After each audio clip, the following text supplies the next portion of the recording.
नमस्कार। अपना उत्तर प्रदेश में आपका स्वागत है और मैं हूं आपके साथ लोकेश लकी जगवानी। उत्तर प्रदेश के प्रधान सचिव स्वास्थ्य अमित मोहन प्रसाद ने प्रदेश में कोरोना की स्थिति को लेकर जानकारी दी। क्या कुछ कहा उन्होंने, आइए सुनाते हैं आपको। कोरोना वायरस के संक्रमण से एक्टिव इन्फेक्शन के केसेस की कुल संख्या 1763 और एक्टिव केसेस की तुलना में डिस्चार्जेस की कुल संख्या आज 2636, अर्थात जो हमारे एक्टिव केस हैं उससे लगभग 900 ज़्यादा डिस्चार्जेस हो चुके हैं। 2636 डिस्चार्जेस हो चुके हैं। कुल मिलाकर के प्रदेश में 4511 संक्रमण के केस आए हैं और 112 लोगों की इससे मृत्यु हुई है। कल जो सैंपल टेस्ट हुए वो 6247, तो अब आप देख रहे हैं कि जो सैंपल के टेस्टिंग की संख्या है वो अब 6000 के ऊपर विगत कुछ दिनों से चल रही है। पूल टेस्टिंग के माध्यम से कल 512 पूल लगाए गए, जिसमें से 46 पूल पॉजिटिव आए हैं। आइसोलेशन वार्ड्स में इस समय 1978 लोग भर्ती हैं और फैसिलिटी क्वारंटाइन में 10,601 लोगों को रखा गया है। सर्वेलेंस का काम जो हॉटस्पॉट एरिया है या जो नॉन हॉटस्पॉट एरिया है उसमें लगातार चल रहा है और अब तक 79,825 टीम दिवस के माध्यम से 65,05,876 घरों का सर्वेक्षण किया गया है, जिसमें 3,23,09,498 लोगों का सर्वेक्षण हुआ है, जिसके आधार पर लक्षणों को पाने पर उनके सैंपलिंग की, उनको सलाह देने की इत्यादि कार्रवाई संपन्न की जा रही है। हमारे प्रवासी कामगार लगातार प्रदेश में लौट रहे हैं और उन्हें परीक्षण करने के बाद, उनकी स्क्रीनिंग करने के बाद अगर लक्षण रहित पाया जाता है तो उन्हें 21 दिन के होम क्वारंटाइन में भेजा जाता है। जो लक्षण वाले होते हैं उनकी टेस्टिंग करा करके उनकी चिकित्सा या फिर उनको फैसिलिटी क्वारंटाइन में 7 दिन रख के पुनः परीक्षण कराकर अगर वो फिर से निगेटिव आते हैं तो उनको 14 दिन के होम क्वारंटाइन में भेजा जाता है।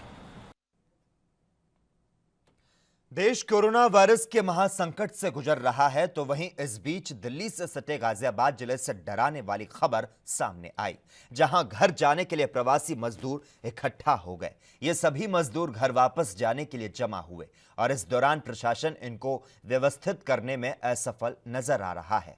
यहां इतनी भीड़ है कि पांव रखने तक की जगह नहीं है। सोशल डिस्टेंसिंग के धज्जियां उड़ती नजर आ रही है।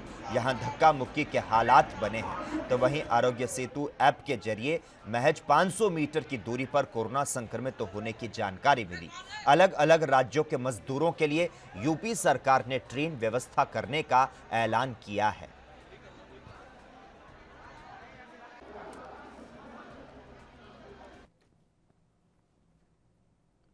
मजदूर से मजबूर बने प्रवासी श्रमिकों को लेकर सियासत तेज हो चुकी है। यूपी राजस्थान बॉर्डर राजनीति के अखाड़े बन चुके हैं। यूपी और राजस्थान सरकार ने बहज पर बॉर्डर सील कर रखा है, आवाजाही बिल्कुल बंद करके रखी है, तो वहीं पुलिस जरूरी आने जाने वाहनों पर नजर बनाए हुए है। आपको बता दें, कांग्रेस महासचिव प्रियंका गांधी ने वीडियो जारी करते हुए यूपी के मुख्यमंत्री योगी आदित्यनाथ से बसों को चलाने की परमिशन मांगी। प्रियंका ने कहा, यह राजनीति का वक्त नहीं है, हमें इनकी मदद करने दीजिए, हमारी बसों को परमिशन दीजिए ताकि उन्हें सही सलामत उनके घर पहुंचाया जाए।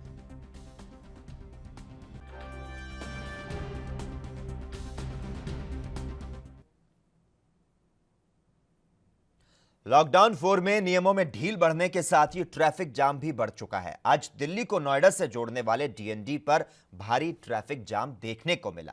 कल तक गाड़ियों से वीरान रहने वाले डीएनडी पर आज लॉकडाउन से पहले की तरह गाड़ियों की कतारें नजर आ रही थी।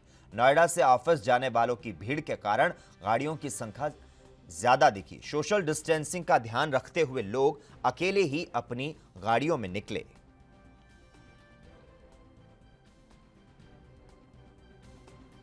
ही ये मैंने आपको बताया, जो नोएडा में वही गाड़ियां आ रही हैं जिनके पास वैध पास है, उनको ही हम अलाउ कर रहे हैं, जिनके पास पास नहीं है उनको हम वापस कर रहे हैं।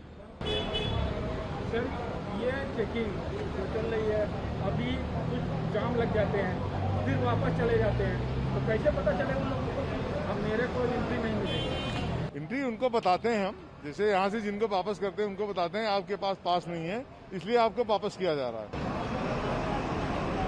सर जाम तो नहीं है कोई ऐसा? आप देख रहे हैं जाम नहीं है, 3 लाइन चला रखी हैं। अन्य दिनों में हम 1 लाइन चलाते हैं। आज 3 लाइन चल रही है, लेकिन ट्रैफिक ज्यादा होने की वजह से थोड़ा धीमे धीमे ट्रैफिक चल रहा है, जाम नहीं कहा जा सकता। मुझे कहाँ से आप आ रहे हो, कहाँ जाना है आपको? हम गुड़गांव से आ रहे हैं, लखनऊ जा रहे हैं। और जाम लग गया है, कितनी परेशानी हो रही है आपको? परेशानी तो अभी तो सर जाम यहीं पे लगा, अभी तो और कहीं था नहीं। भूपेंद्र, कहाँ से आ रहे हो, आपको कहाँ जाना है? मैं फरीदाबाद से जा रहा था नोएडा के लिए। कितने देर से जाम में आप फंसे हुए हैं? कितनी आधा परेशानी घंटा हो हो गया। कितनी परेशानी हो रही जाने के लिए? काफ़ी परेशानी हो रही है। अब मुझे एक बौत में जाना था, बड़ी ज़रूरी है, और वहाँ बहुत प्रॉब्लम हो रही है। कहाँ से आ रहे हैं, कहाँ जाना है आपको? मैं बदरपुर से आ रहा हूँ, मुझे सेक्टर 16 जाना है। तो कितने देर से जाम में फंसे हुए थे आप? आधा घंटा हो गया मुझे फंसे कितनी हुए। परेशानी हो रही जाने में? बहुत ज़्यादा परेशानी हो रही है। किस काम से? मैं थोड़ा काम से जा रहा हूँ, कुछ फैमिली छोड़नी है, मतलब अस्पताल कहाँ तक तक। जाम लगा हुआ है ये? ये जाम पीछे तक लगा हुआ है आपका। प्रदेश और केंद्र सरकार की मंशा के अनुरूप प्रवासी मजदूरों को मनरेगा के तहत पंजीकरण कर उन्हें काम देने के मामले में सिद्धार्थनगर जिला फिलहाल प्रदेश में पहले स्थान पर है। जिले में फिलहाल 1,15,000 ग्रामीण पुरुष और महिलाएं जिले के 14 ब्लॉक में मनरेगा के तहत काम कर रहे हैं, जिसमें पिछले 1 महीने में करीब 22,700 प्रवासी मजदूरों का रजिस्ट्रेशन कर जॉब कार्ड बनाया गया है। वर्तमान समय में करीब 18,000 प्रवासी मजदूर मनरेगा के तहत जिले में काम कर रहे हैं। मुंबई और अन्य प्रदेशों से आए प्रवासी मजदूरों ने बताया कि वह मुंबई में मजदूरी और लेबर का काम करते थे। कोरोना वायरस महामारी के चलते वे किसी तरह अपने गांव पहुंचे तो उनके पास कोई रोजगार नहीं था। केंद्र और प्रदेश सरकार ने मनरेगा के तहत उन्हें काम देकर उनकी रोजी रोटी की व्यवस्था कर दी है।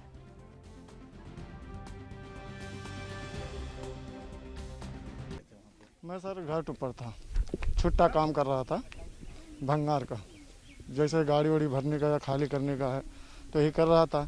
जब ये कोरोना बीमारी निकलने लगा उसके पहले मैं भाग गया घर पे, तो ये सब नरेगा काम मिल गया तो इसमें करने लगा सर। तो खुश हो यहाँ पे? बहुत। बम्बई रहे, भंगार के काम करते रहे, बंदी हो गए तो भाग के आए, तो ब्लॉक से कारट बन गया, तब हम मजूरी उजूरी लग गया लड़कन के खाए के।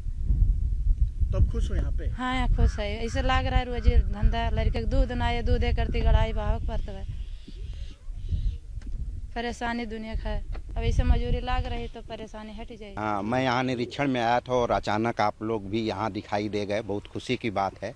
और मैं जितने प्रवासी मजदूर आए थे उसको अभियान चलाकर जिलाधिकारी महोदय के निर्देशन में, मुख्य विकास अधिकारी महोदय के निर्देशन में हम लोग एक अभियान चला के प्रवासी मजदूरों को जॉब कार्ड उपलब्ध कराए और उसमें जितने लोग इच्छुक हैं उनको सबको हम लोग रोजगार उपलब्ध करा रहे हैं मनरेगा के माध्यम से। आज हमारा ये जनपद प्रदेश में प्रथम स्थान है। 1,15,000 मजदूर पूरे जनपद में मनरेगा से काम कर रहे हैं, उनको रोजगार मिल रहा है। आज जब हम सब जानते हैं विपरीत परिस्थितियों में रोजगार मुहैया कराना एक मूलभूत आवश्यकता है, उसी क्रम में जो भी मजदूर प्रवासी हैं जो बाहर के शहरों से आए हुए हैं, अपने गांव में आए हैं, उनको तत्काल रोजगार उपलब्ध करा के उनकी रोजी रोटी की व्यवस्था करना हमारी टॉप प्रायोरिटी है। हमारे माननीय प्रधानमंत्री जी की और माननीय मुख्यमंत्री जी की मंशा के अनुरूप हम उनको, जैसा आप यहाँ देख रहे हैं, हम उनको काम उपलब्ध करा रहे हैं और उनको रोजगार दिया जा रहा है। उत्तर प्रदेश के अयोध्या में कैंट थाना क्षेत्र में साधु के साथ मारपीट के मामले में 3 लोगों के खिलाफ मामला दर्ज किया गया है। दरअसल अयोध्या के कैंट थाना क्षेत्र में जमतरा घाट पर स्वच्छता को लेकर वहां रह रहे साधु से कहासुनी हो गई और इस दौरान उग्र हुए लोगों ने साधु के साथ मारपीट कर दी। मामले में पीड़ित ने कैंट थाना क्षेत्र में मामला दर्ज कराया, जिसमें 3 लोगों के खिलाफ लोगों को नामजद आरोपी बनाया गया था। तो वहीं मामले में त्वरित कार्रवाई करते हुए घटना के 24 घंटे में 3 आरोपियों को गिरफ्तार कर लिया गया। तो वहीं सीओ सिटी अरविंद चौरसिया ने बताया कि मामले में गिरफ्तार सभी आरोपियों के विरुद्ध आगे की विधिक कार्रवाई की जा रही है।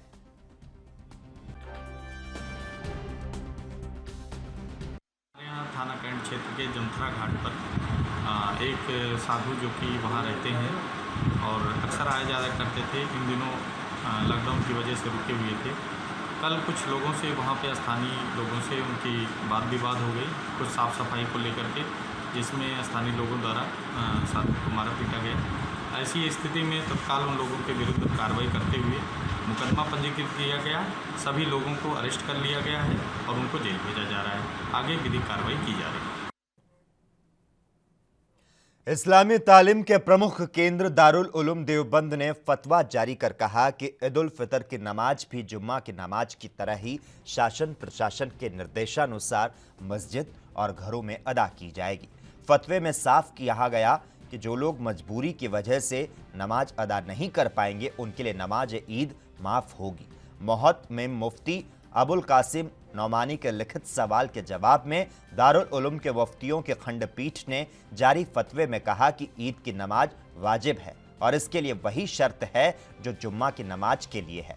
अगर ईद उल फितर तक लॉकडाउन जारी रहता है और मस्जिदों में 5 लोगों से ज्यादा नमाज की इजाजत नहीं होती तो लॉकडाउन में पढ़ी जा रही जुम्मा की नमाज की तरह ही ईद की नमाज भी अदा की जाएगी। देखिए, दारुल उलूम देवबंद ने फतवा जारी किया है और कहा है कि अब जहाँ जहाँ पर लॉकडाउन है वहाँ लोग बाग मुसलमान सड़कों पर न निकलें और इज्तिमात से परहेज़ करें और नमाज ईद भी घर पर ही रहकर पढ़ें। फतवे में इस बात की वजाहत की गई है कि नमाज ईद की भी कमोबेश वही शराइत हैं जो नमाज जुमा की हैं। जिस तरीके से नमाज जुमा घर पर पढ़ा जा रहा है इसी तरीके से नमाज ईद भी घर पर अदा की जा सकती है। इन्हीं सारी बातों को लेकर दारुल इफ्ता ने आज एक फतवा जारी किया है। इसी के साथ साथ दारुल उलूम देवबंद के मोहतमिम मौलाना मुफ्ती अबुल कासिम नौमानी साहब ने तमाम मिल्लत इस्लामिया से अपील की है कि ईद को सादगी के साथ मनाया जाए और असराफ बीजा से बचा जाए, ख़रीदारी से बचा जाए। गैर ज़रूरी ख़रीदारी और बाज़ार जाने से परहेज़ करने का फ़ायदा ये होगा कि आप गुराबा की मदद कर सकते हैं। उस पैसे से जितना हो सकता है मसाकीन की गुराबा की मदद की जाए, ज़रूरतमंदों की मदद की जाए और ईद को सादगी के साथ मनाया जाए। वहीं ताज नगरी आगरा को कोई नई छूट नहीं दी गई है। जैसे अब तक जरूरी चीजों की डोर स्टेप डिलीवरी की अनुमति थी वैसे ही जारी रखा गया। पुलिस ने आज से चेकिंग शुरू कर दी है। खासतौर से उन लोगों पर जुर्माना लगाया जा रहा है जो कि मास्क लगाए बगैर घर से बाहर निकल रहे हैं। बाइक और स्कूटी पर भी 2 सवार मिलने पर कार्रवाई की जा रही है। जिला अधिकारी प्रभु एन सिंह ने बताया कि आगरा की स्थिति तय की जाएगी, फिलहाल पाबंदियां जारी रहेंगी। तो उधर एसएसपी बबलू कुमार ने बताया कि चेकिंग के लिए हर चौराहे और तिराहे पर पुलिस को तैनात किया गया है। आपको बता दें, पुलिस का पूरा फोकस अब हॉटस्पॉट पर है। इनकी निगरानी के लिए फिर से ड्रोन कैमरे लगाए जाएंगे। तो 800 के पार कोरोना संक्रमण केस और 27 मौत का दाग अपने दामन में लिए ताज नगरी को लॉकडाउन 4 में किसी तरह की अब कोई राहत नहीं है।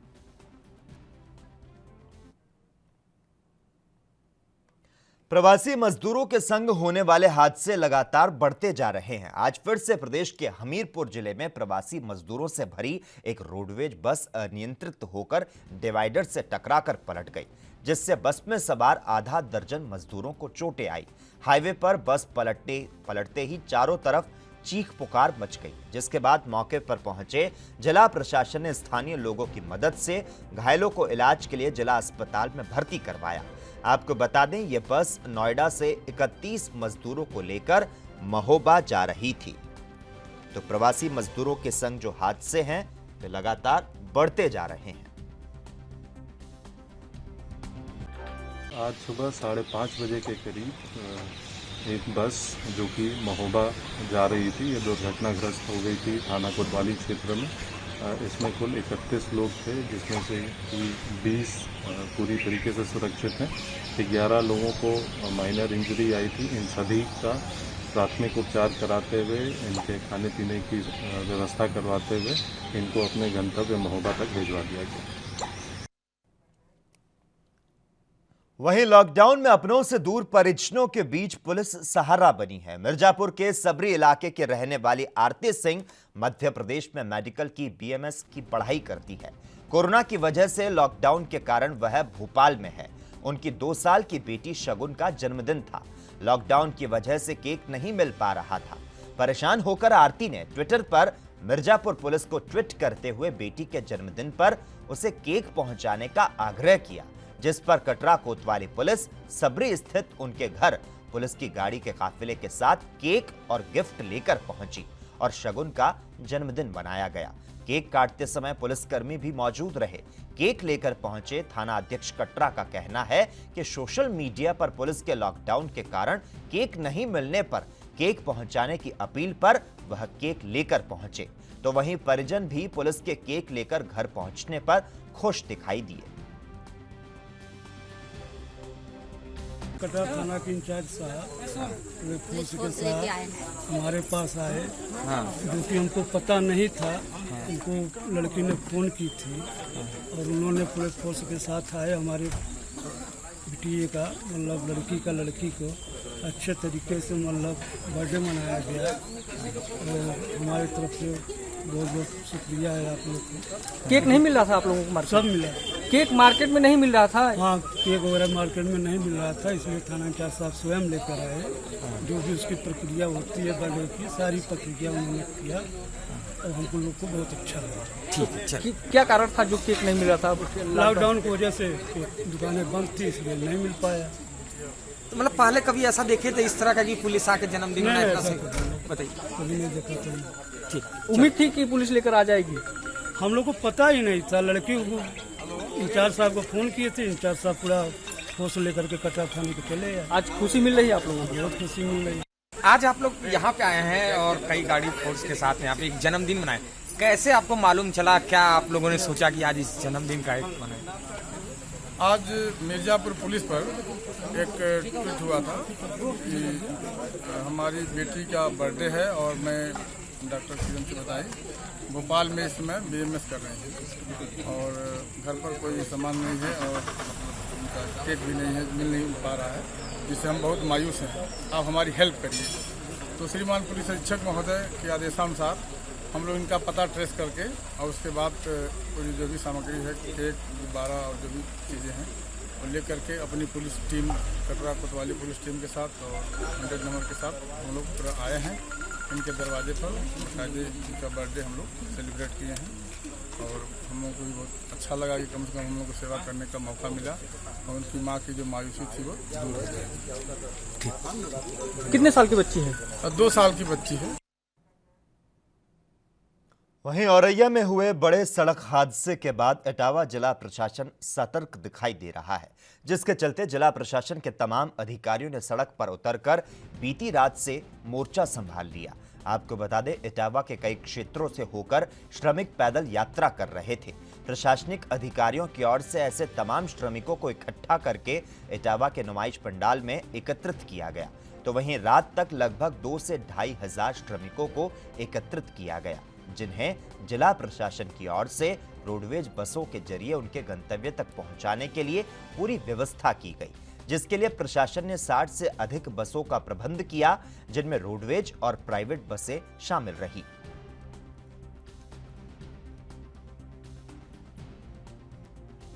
देखिए, मध्य प्रदेश से आज से काफ़ी 60-70 बसों में श्रमिक आए हैं जो पूरे उत्तर प्रदेश के विभिन्न जिलों के रहने वाले हैं। तो उनका यहाँ पर इटावा में इंतज़ाम करके हम डिस्ट्रिक्ट वाइज बस बनाकर हम लोग भेज रहे हैं। किंतु कुछ हम लोगों को ऐसे भी लोग मिले जो ट्रक में आ जा रहे थे हमारे जसवंत नगर बॉर्डर पर, तो उनको हम लोगों ने ट्रक को हम सीज़ कर रहे हैं। उनके खिलाफ भारी जुर्माना हम लोग करेंगे, कार्रवाई एपिडेमिक एक्ट में भी हम लोग कार्रवाई करेंगे। जो भी असुरक्षित कोई साधन है उसमें ट्रैवल किसी को नहीं करने दिया जाएगा।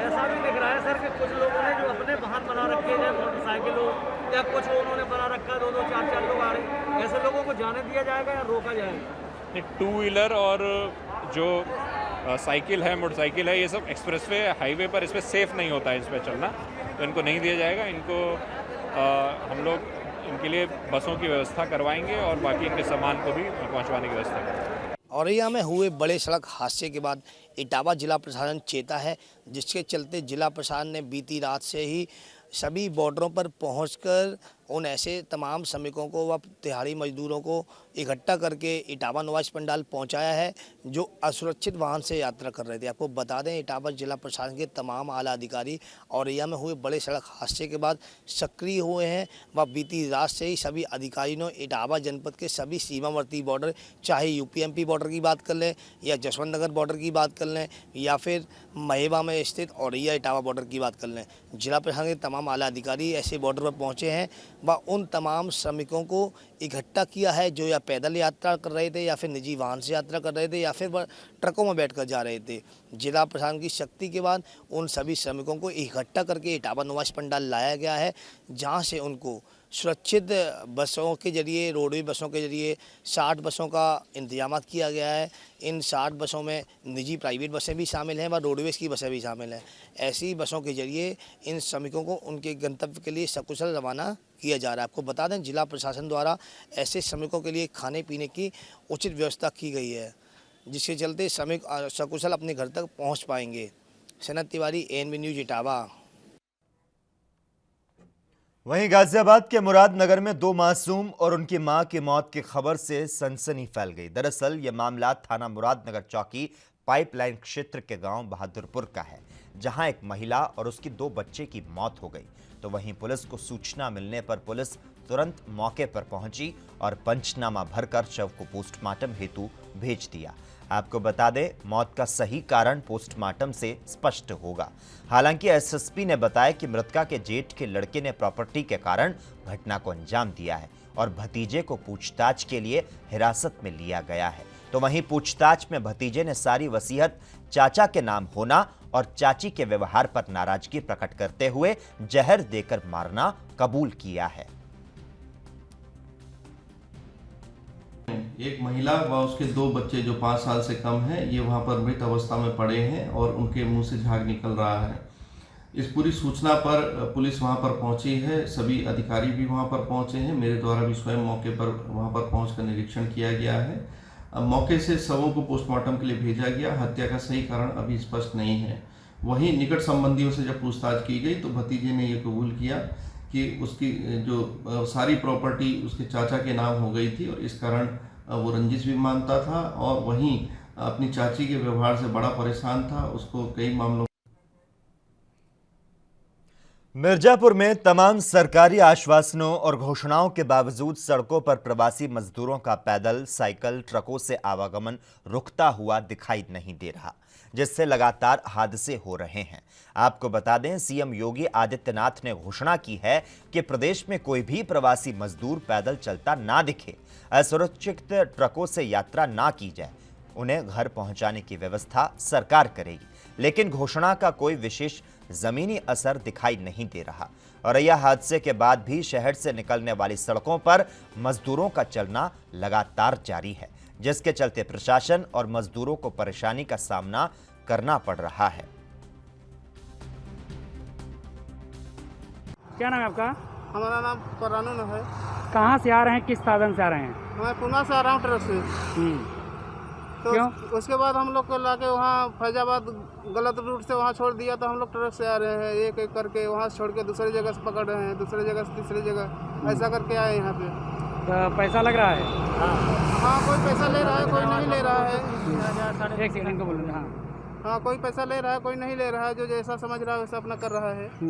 ये बताइए, सरकार कह रही है कि कोई यात्री पैदल नहीं जाएगा, ना ट्राली से जाएगा क्योंकि हादसा हो रहा है, क्या ऐसा है, मिल रहा है? नहीं, तो ऐसा तो कोई सुविधा हम लोग को नहीं मिला।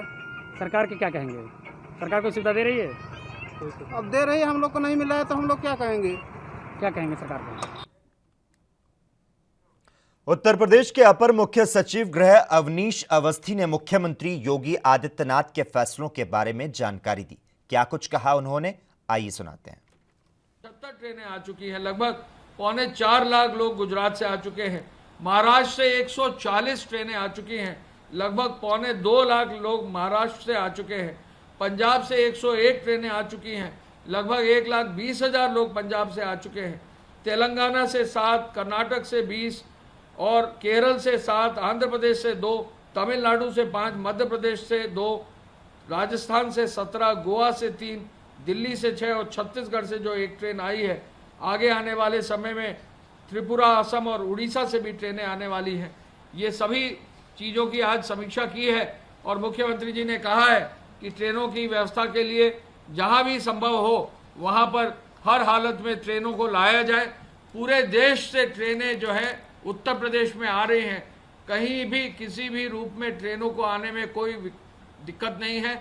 जिन प्रदेशों से भी प्रस्ताव उत्तर प्रदेश को दिए जा रहे हैं ट्रेन लाने के लिए, उत्तर प्रदेश सरकार से हम लोग सभी लोग जो है लगकर सभी जनपद के अधिकारी उस पर पूरे तन्मयता के साथ डीएम्स और एसपी बाकी फील्ड के अफसर लगकर तन्मयता के साथ इन ट्रेनों को जो है अपने प्रदेश में लाने के लिए मुख्यमंत्री जी का मार्गदर्शन प्राप्त करते हुए मौके पर उनको लोगों को ससम्मान उतार कर भोजन देकर उनकी पूरी स्क्रीनिंग देकर उसके बाद उनका विवरण लेते हुए उनको होम क्वारंटाइन में भेजा जा रहा है और निगरानी समितियों को सुपुर्द करके उनके माध्यम से उनको आगे व्यवस्था के अनुरूप 14 दिन के होम क्वारंटाइन में रखा जा रहा है। मैं पुनः इस बात पर बल देना चाहूँगा कि पूरे प्रदेश में बहुत अधिक संख्या में ट्रेनें आ रही हैं। सभी जगह उनकी व्यवस्था की जा रही है। कोई भी व्यक्ति अन्य प्रदेशों में पैदल, मुख्यमंत्री जी की अपील है, न चले। कोई भी व्यक्ति असुरक्षित साधन से न चले। हर व्यक्ति को घर लाया जाएगा और हर व्यक्ति को सम्मान से जो है घर तक पहुंचाया जाएगा। और इसी के साथ ही अपना उत्तर प्रदेश में इतना ही, लेकिन देश और दुनिया की तमाम अहम खबरों के लिए लगातार आप जुड़े रहिए और देखते रहिए ANB न्यूज़।